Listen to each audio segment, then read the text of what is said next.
தேவனுடைய நாமத்துக்கு மகிமை உண்டாவதாக. ஒரு மாலையின் இருண்ட வேளையில் ஒரு பஸ் மலை உச்சியை ஏறிக்கொண்டிருந்தது.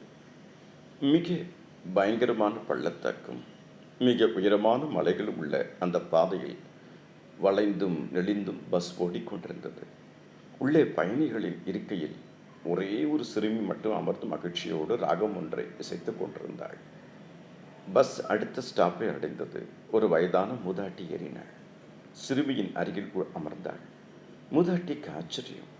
இத்தனை பயங்கரமான பாதையில் பஸ்ஸில் வேறு பிரயாணிகள் ஒருவரும் இல்லாத சூழ்நிலையில் இந்த சிறுமி தைரியமாக அமர்ந்திருக்கிறாளே. பாப்பா, தனியாக இந்த 2 நேரத்தில் பிரயாணம் செய்ய உனக்கு பயமாக இல்லையா? சிறுமி சொன்னாள், இல்லை, ஏனெனில் என் தகப்பனார் தான் பஸ் கண்டக்டர். அவர் பின்னால் இருக்கிறார். மட்டுமல்ல, நான் இயேசுவின் பிள்ளை. இயேசு என்னோடு கூட இருக்கிறார். கிறிஸ்துவின் மகிமையான பிரசன்னத்தை எப்பொழுது உணர்கிறவர்களுக்கு எதற்கும் அஞ்சுவதில்லை. கர்த்தருடைய பிள்ளைகளே, தனிமையில் வேதனைப்படாதீர்கள், சோர்ந்து போகாதீர்கள். எப்பொழுதும் கிறிஸ்து உங்களோடு கூட இருக்கிறதை உங்கள் விசுவாச கண்களால் கண்டு கர்த்தரை முழு பலத்தோடு துதியுங்கள். அவருக்கு ஒரு பெயர் இம்மானுவேல். இம்மானுவேல் என்றால் கர்த்தர் நம்மோடு கூட இருக்கிறார். சேனைகளின் கர்த்தர் நம்மோடு இருக்கிறார். யாக்கோபின் தேவன் நமக்கு உயர்ந்த அடைக்கலமானவர். பயப்படாதே, நான் உன்னுடனே கூட இருக்கிறேன். திகையாதே, நான் உன் தேவன்.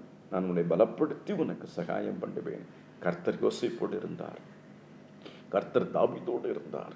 கர்த்தர் மோசேயோடு இருந்தார். கர்த்தர் யோசுவாவோடு கூட இருந்தார்.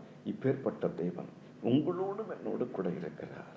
இயேசு கிறிஸ்து தாமே நம்ம ஒவ்வொருவரையும் அவருடைய சித்தத்தின்படி வழி நடத்துவார். கர்த்தர் உங்களை ஆசீர்வதிப்பார்.